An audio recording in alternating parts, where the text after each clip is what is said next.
Hello students, welcome to Neha Economic Classes. Today we study Microeconomics Class 11 Chapter 1 Introduction. This is the fifth video of this chapter.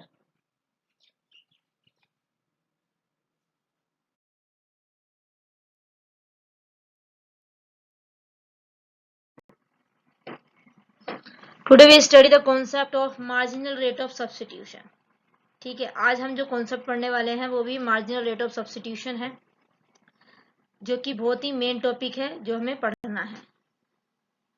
Okay, तो एक minute में underline कर लेती हूँ, then हम start करते हैं. तो marginal rate of substitution, okay, जिसको हम शॉर्ट में MRS भी बोलते हैं. क्या बोलते हैं? MRS भी बोलते हैं शॉर्ट में. तो आगे जब मैं नोट्स में अभी आगे अब हम और पढ़ेंगे तो उसमें MRS वर्ड ही मैं यूज करूंगी मैं, तो आप समझ जाएंगे कि मार्जिनल रेट ऑफ सब्स्टिट्यूशन की बात ही कर रही हूँ. ओके, तो चलिए स्टार्ट करते हैं. फर्स्ट ऑफ ऑल हम इसकी डेफिनेशन पढ़ेंगे. तो डेफिनेशन में क्या लिखा हुआ है?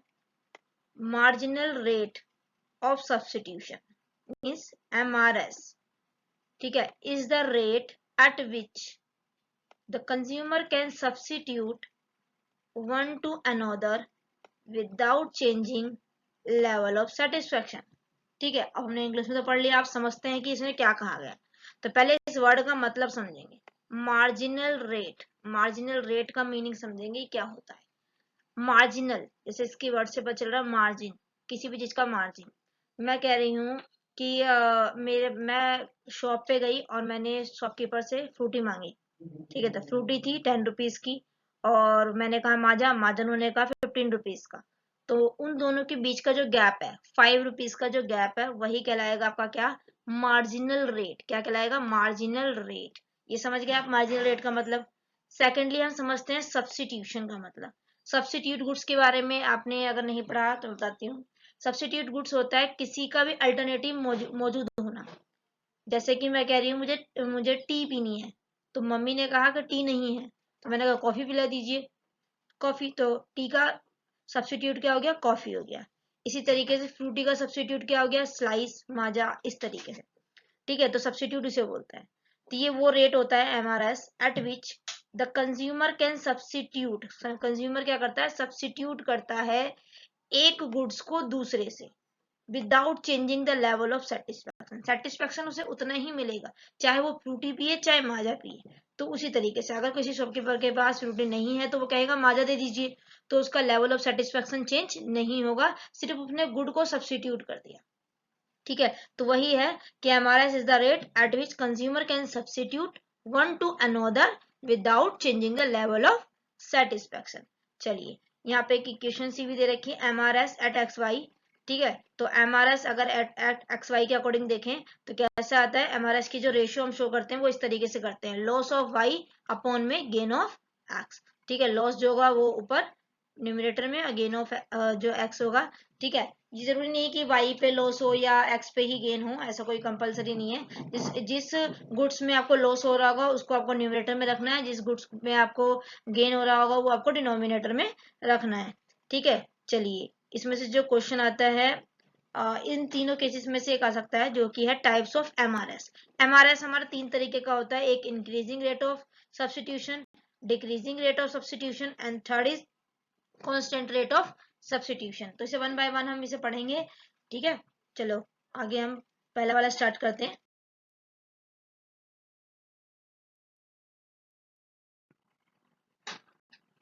चलिए, तो जैसे कि हमारी स्क्रीन पे है, हाँ जी, तो पहला हम पढ़ेंगे increasing marginal rate of substitution. इसका मतलब क्या? पहले डेफिनेशन पढ़ते हैं फिर मैं आपको समझाती हूँ. The increasing marginal rate of substitution implies that as the stock of a commodity increases with the consumer, he substitute it for the other commodity at an increasing rate to maintain the same level of satisfaction. चलिए इसका meaning समझते हैं. आप देखिए, increasing marginal rate of substitution क्या कहलाता है, पहले आपको शॉर्ट में बताती हूँ फिर आपको डेफिनेशन समझाऊंगी. चलिए, तो मैं यहाँ पे आपको दिखा सकती हूँ, जैसे कि हमारे पास टेबल के अकॉर्डिंग समझा रही हूँ आपको. एक गुड X है और दूसरा गुड Y है. ठीक है, तो देखिए जो गुड X है उसकी क्वांटिटी में क्या कर रही हूँ? इंक्रीज कर रही हूँ. कितनी यूनिट, 1 यूनिट। पहले मेरे पास गुड ऑफ एक्स थी 1 क्वांटिटी एंड देन मैंने रिलीज सेकंड, तो ये कितना इंक्रीज हुई, 1 इंक्रीज हुई। ऐसे ही अगर हमने दोबारा इंक्रीज करा तो कितना इंक्रीज करा है, 1 इंक्रीज करा है। ऐसे ही अगेन हमने कितना इंक्रीज करा है, 1 इंक्रीज करा है। ऐसे हम क्वांटिटी को 1 यूनिट इंक्रीज कर रहे हैं एक्स गुड को। अब ये देखिए, जब हमने गुड एक्स को 1 इंक्रीज करा तो गुड वाई को कितना डिक्रीज करा, हमने करा उसे डिक्रीज 1 यूनिट। ठीक है, फिर हमने गुड एक्स को अगर 1 यूनिट इंक्रीज करा तो गुड वाई को कितना डिक्रीज करा है, 2 यूनिट। कितने यूनिट, 2 यूनिट। ठीक है, फिर जब हमने गुड एक्स को 1 इंक्रीज करा तो हमने गुड ऑफ वाई को कितना डिक्रीज करा, 3 यूनिट। देखिए 8 और 5, 3 का क्या पड़ा ना इसमें। अब देखिए फिर से हमने जब एक्स यूनिट को 1 इंक्रीज करा तो गुड ऑफ वाई कितना डिक्रीज हुआ है, 4 यूनिट। कितना यूज हुआ है, कितना डिक्रीज हुआ है, 4 यूनिट। तो ये वही कहना चाह रहा है कि increasing marginal rate of substitution का मतलब जब हम एक गुड्स की क्वांटिटी को इंक्रीज करते हैं तो जो उसका सब्स्टिट्यूट होता है, जिसका सब्स्टिट्यूट गुड होता है, तो उसकी यूनिट को डिक्रीज करते हैं बट इंक्रीजिंग रेट पे। जैसे कि 1 से पहले 1 डिक्रीज करा, फिर 2, फिर 3, फिर 4, तो इसे बोलते हैं decreasing at a increasing rate. Decrease कर रहे हैं लेकिन इंक्रीजिंग रेट पे, तो उस चीज को बोलते हैं हम। ठीक है, तो ये चीज बोला जा रहा है यहाँ पर, तो वही चीज बोल रहा है ये भी। चलिए डेफिनेशन में एक बार लेके चलते हैं मैं आपको। तो डेफिनेशन में क्या लिखा हुआ था, increasing rate of marginal substitution, increasing rate of marginal substitution implies that as a stock, एक मिनट, ठीक है, हाँ जी, increasing marginal rate of substitution implies that as a stock of a commodity, अगर एक गुड्स की stock of a commodity increase होती है, increase करी जाती है किसके द्वारा, कंज्यूमर के द्वारा, कि एक गुड्स की हम क्वांटिटी क्या कर रहे हैं, इंक्रीज कर रहे हैं। जैसे कि एक्स की हम यहाँ पे हम क्या कर रहे हैं, क्वांटिटी इंक्रीज कर रहे हैं। तो अगर एक गुड्स की क्वांटिटी हम इंक्रीज करते हैं तो ही सब्स्टिट्यूट, जो उसका सब्स्टिट्यूट मौजूद होगा, जैसे कि Y good, it it for the other commodity at an increasing rate of substitution। ठीक है, तो maintain the same level of satisfaction. तो लेवल ऑफ सेटिस्फेक्शन को मेंटेन करने के लिए तो वो दूसरे गुड्स की क्वांटिटी, जो उसका सब्स्टिट्यूट गुड्स है जो कि वाई है, उसकी जो क्वांटिटी है वो डिक्रीज कर रहा है इंक्रीजिंग रेट पर, तो उसे हम कहते हैं increasing marginal rate of substitution. तो इसे हम फिगर एंड टेबल के अकॉर्डिंग तो मैंने आपको समझा ही दिया कि कैसे है कि गुड्स एक्स की अगर हम क्वांटिटी 1 यूनिट इंक्रीज कर रहे हैं तो गुड्स वाई की क्वांटिटी जो है हम डिक्रीज तो कर रहे हैं लेकिन इंक्रीजिंग रेट में। पहले हमने 1 डिक्रीज करा, फिर 2, फिर 3, फिर 4, इस तरीके से। तो देखिए इसमें एमआरएस आपका क्या बना, एमआरएस आपका क्या बना, एक मिनट कहाँ गया ये, हाँ, एमआरएस आपका क्या बना, 1:1। ठीक है, 1:1 रेशो, कि गुड एक्स हमारा एक इंक्रीज हुआ तो गुड वाई हमारा एक डिक्रीज हुआ। इसका मतलब गुड एक्स एक यूनिट इंक्रीज हुआ तो गुड वाई हमारा 2 यूनिट्स डिक्रीज हुआ। ठीक है, गुड एक्स हमारा एक यूनिट इंक्रीज हुआ तो गुड वाई हमारा 3 यूनिट्स डिक्रीज हुआ। गुड एक्स हमारा एक यूनिट इंक्रीज हुआ तो गुड वाई हमारा 4 यूनिट डिक्रीज हुआ। तो ये क्या कहेगा, एमआरएस की रेशियो कहलाएगी कि वो इंक्रीजिंग रेट पर इंक्रीज हो रही है। ठीक है, तो अब हम इसका फिगर देखते हैं, इसका फिगर कैसे बनेगा।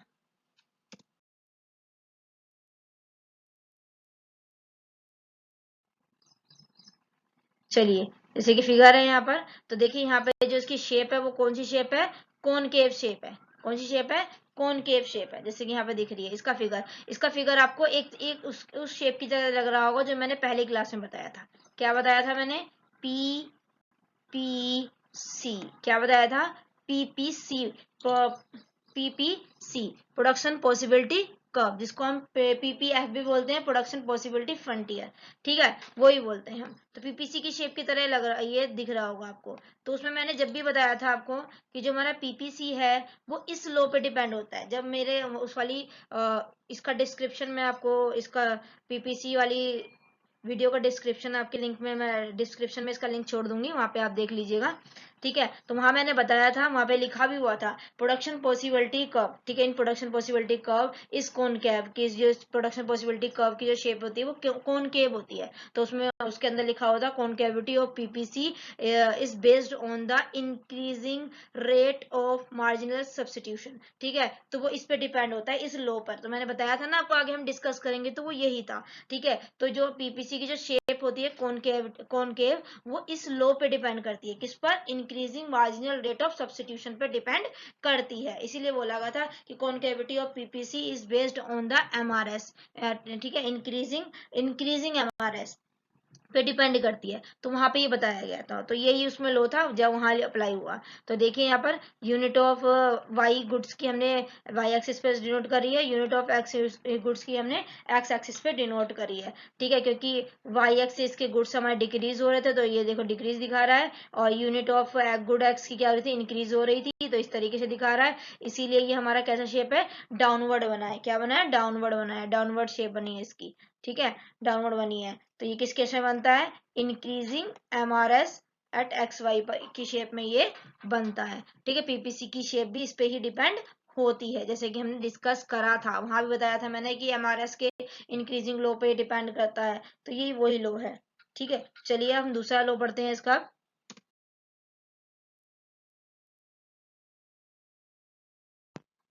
चलिए, ये हमारा सेकंड, इसका सेकंड टाइप ऑफ एमआरएस है ये, ठीक है।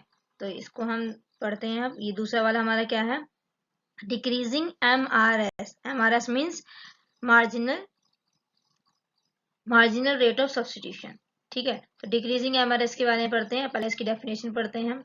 The decreasing marginal rate of substitution implies that as the stock of a commodity increases, इसमें हम क्या करते हैं, स्टॉक ऑफ अ कमोडिटी, मतलब एक कमोडिटी की का स्टॉक ऑफ अ कमोडिटी, एक टाइप की जो गुड्स हम ले रहे हैं उसको हम इंक्रीज कर रहे हैं, इंक्रीज करा जा रहा है, किसके द्वारा, कंज्यूमर के द्वारा, ठीक है। तो ही सब्सिट्यूट, तो जो उसका सब्सिट्यूट अवेलेबल था उसके पास अदर कमोडिटी का, वो क्या करेगा, उसे डिमिनिश कर देगा, डिमिनिश कर देगा मतलब कि कम कर देगा, डिमिनिशिंग रेट पर, ठीक है, maintain to same level of satisfaction. चलिए देखते हैं यहाँ पर टेबल के अकॉर्डिंग आपको समझाती हूँ, ठीक है। तो देखिए यहाँ पे जो एक क्वांटिटी थी जिसको इंक्रीज कर रहा था वो थी एक्स, तो यहाँ पे वो इंक्रीज कर रहा है, 1 से 2 यूनिट करा, 2 से 3, ठीक है, फिर 3 से उसने 4 कर दिया, फिर 4 से उसने 5 कर दिया। इस सभी केसेस में देखोगे आप, 1 से 2, 2 से 3, 3 से 4, 4 से 5, इसी सब में वो क्या कर रहा है, सिर्फ एक एक यूनिट क्वांटिटी को बढ़ा रहा है, एक एक यूनिट क्वांटिटी को बढ़ा रहा है। तो उसके जो उसका सब्सिट्यूट गुड है, जो कि वाई है, सब्सिट्यूट गुड्स वाई को वो डिक्रीज कर रहा है, किस किस रेट पर, डिमिनिशिंग रेट पर, किस रेट पर, डिमिनिशिंग रेट पर। पहले जो हमने पढ़ा था वो इंक्रीजिंग रेट पर डिमिनिश कर रहा था, अब जो हम पढ़ रहे हैं वो डिमिनिश रेट पर इसको डिक्रीज कर रहा है। देखिए कैसे, पहले वो उसने 15 से 10 यूनिट यूज करी, 15 से 10 कर दिया डिक्रीज, तो कितनी यूनिट डिक्रीज कर दी उसने, 5 यूनिट। फिर उसने 10 से 4 यूनिट डिक्रीज कर दी, पहले वो 10 यूनिट ले रहा था, अब 6 लेने लगा, तो 4 यूनिट डिक्रीज कर दी। अब उसने 3 यूनिट, 6 से 3 डिक्रीज कर दी, 3 से 2 तो उसने 2 यूनिट डिक्रीज कर दी। इसी चीज को वो कह रहा है कि डिक्रीज कर रहा है, वो भी डिमिनिशिंग रेट पे। देखिए आपके डेफिनेशन में उसने बोला भी है, at a diminishing rate, at a diminishing rate, ठीक है। डिमिनिशिंग रेट पर क्या कर रहा है, उसको डिक्रीज कर रहा है, ये देखिए अंडरलाइन कर दिया मैंने, डिमिनिशिंग रेट पर, ठीक है। चलिए, तो ये इस तरीके से है, और इसकी रेशो भी वही आ रही है, 1:5। पहले उसने 1 यूनिट इंक्रीज करी, तो 5 यूनिट डिक्रीज कर दी, किसकी, गुड वाई की। 1 यूनिट उसने इंक्रीज करी गुड एक्स की, तो 4 यूनिट डिक्रीज कर दी उसने गुड वाई की। नेक्स्ट 1 यूनिट इंक्रीज करी गुड एक्स की, तो 3 यूनिट डिक्रीज कर दी गुड वाई की। 1 यूनिट डिक्रीज करी गुड एक्स की, तो 2 यूनिट्स डिक्रीज कर दी उसने गुड वाई की। तो इससे भी फर्क पड़ता है, अगर आप डिक्रीज करते हैं सब्सिट्यूट गुड्स की क्वांटिटी बट इंक्रीजिंग रेट पे, तो उसकी शेप जो है कॉनकेव आती है। लेकिन अगर आप डिक्रीजिंग रेट पे करते हैं, मतलब कि डिक्रीज कर रहे हैं वो भी डिमिनिशिंग रेट पर, तो उसकी जो शेप है वो कॉन्वेक्स आती है, जो कि अभी देखो मैं आपको दिखाती हूँ, नेक्स्ट पेज पे है इसका फिगर।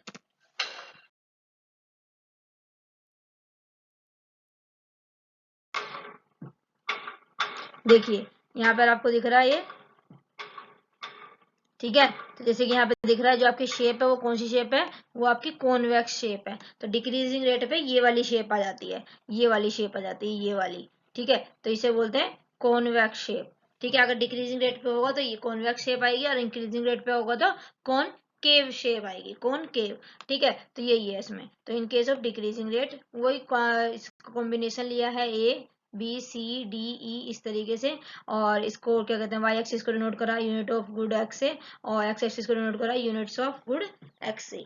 ठीक है, तो इस तरीके से इसने शो करा। तो ये ध्यान रखेंगे, अगर डिक्रीजिंग रेट पे डिक्रीज हो रहा है लेकिन डिमिनिशिस रेट पर, तो शेप जो है कॉन्वेक्स आएगी। और अगर इंक्रीज और डिक्रीज हो रहा है लेकिन इंक्रीजिंग रेट पर, तो जो शेप है वो कॉनकेव आएगी। ठीक है, तो जो कि हमारे पीपीसी वाले में भी यूज होता है वही लो। ठीक है, अब तीसरा पढ़ते हैं जो हमने पढ़ा था, कांस्टेंट एमआरएस। कांस्टेंट एमआरएस, ठीक है, कांस्टेंट। अब जो हमारा डिक्रीज होगा, इसमें बताती हूँ आपको ब्रीफ में।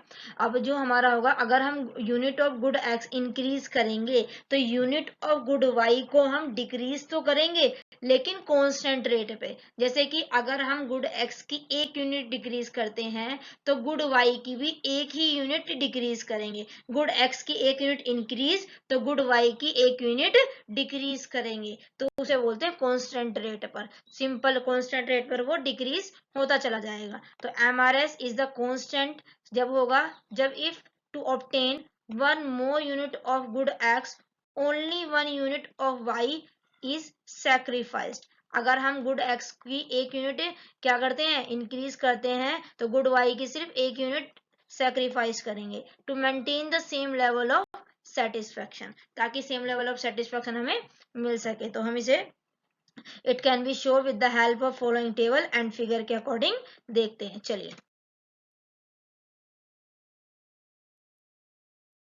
जैसे कि टेबल आपके स्क्रीन पे है, तो देखते हैं इसमें। तो ये देखिए, यहाँ पे देखिए हमने गुड्स एक्स की जो एक यूनिट क्या करी है, डिक्रीज करी है। कितनी यूनिट, एक यूनिट डिक्रीज, सॉरी डिक्रीज नहीं, इंक्रीज करी है गुड एक्स की। तो एक यूनिट हम क्या कर रहे हैं, डिक्रीज कर रहे हैं गुड वाई की। मतलब कहने का मतलब ये नहीं कि एक ही एक हम एक इंक्रीज करेंगे तो एक डिक्रीज करेंगे। मीन्स कहने का मतलब ये है, अगर हम गुड एक्स की क्वांटिटी अगर हम 5 यूनिट बढ़ाएंगे तो गुड वाई की क्वांटिटी भी 5 यूनिट ही डिक्रीज करेंगे, क्योंकि कांस्टेंट रेट पर है। क्योंकि कांस्टेंट रेट पे है, जितनी हम इंक्रीज करेंगे उतनी ही हम सब्स्टिट्यूट गुड्स की क्वांटिटी डिक्रीज करेंगे। तो उसे बोलते हैं एमआरएस एट कांस्टेंट रेट। ठीक है, एमआरएस एट कांस्टेंट रेट। जैसे कि आप देख सकते हैं यहाँ पे 2 से 3 हुआ तो 1 यूनिट डिक्रीज इंक्रीज हुआ, 3 से 4 तो 1 यूनिट इंक्रीज हुआ, 4 से 5 तो एक ही यूनिट क्या हो रहा है, इंक्रीज हो रहा है। और वाई गुड्स में देखेंगे तो 4 से 3 एक यूनिट डिक्रीज हुआ, 3 से 2 एक ही यूनिट डिक्रीज हुआ, 2 से 1 एक ही यूनिट डिक्रीज हो रहा है। तो यहाँ पे कांस्टेंट रेट है, इसीलिए इसका फिगर इस तरीके से बना है, ये स्ट्रेट लाइन में दोनों एक्सिस को टच करता हुआ।